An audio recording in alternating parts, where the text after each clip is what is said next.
Hi friends, ఇక్కడ నేను మీకు చూపిస్తున్నాను వినాయక చతుర్థికి చేసిన కొన్ని ప్రసాదాలని.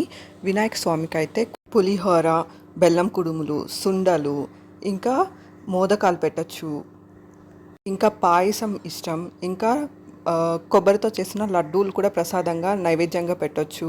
మీకు ఏ ప్రసాదం పెట్టడానికి మీకు వీలుంటుందో ఆ ప్రసాదాన్ని అయితే నైవేద్యంగా వినాయక స్వామికి అయితే సమర్పించవచ్చు. నేను ఇక్కడ బెల్లం కుడుములు, పాయసం, ఇంకా పులిహార, సుండలు, ఇంకా అలసంద పప్పుతో చేసిన వడలను అయితే నైవేద్యంగా సమర్పించాను. భక్తితో మీరు ఏది పెట్టినా దేవుడైతే స్వీకరిస్తాడు. పండ్లు పెట్టచ్చు, ఇంకా పాలు పెట్టచ్చు, పంచామృతం పెట్టచ్చు. భక్తితో ఒక ప్రసాదాన్ని నైవేద్యంగా పెట్టినా దేవుడు స్వీకరిస్తాడు.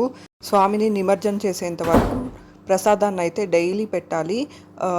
పండ్లు కూడా పెట్టచ్చు, ఇంకా పాలు పెట్టచ్చు, ఇంకా మీరు బ్రేక్ఫాస్ట్ పులిహార, వెజిటబుల్ రైస్ లాంటివి చేస్తుంటారు కదా, అలాంటివి కూడా నైవేద్యంగా పెట్టచ్చు అనమాట. కానీ నైవేద్యం పెట్టకుండా మాత్రం ఉండకూడదు. సో ఇదన్నమాట, భక్తితో ఏది పెట్టినా దేవుడు అయితే స్వీకరిస్తాడు. చెరుకులు పెట్టచ్చు, జామకాయలు పెట్టచ్చు, ఇంకా రసగుల్లాలు కూడా పెట్టచ్చు.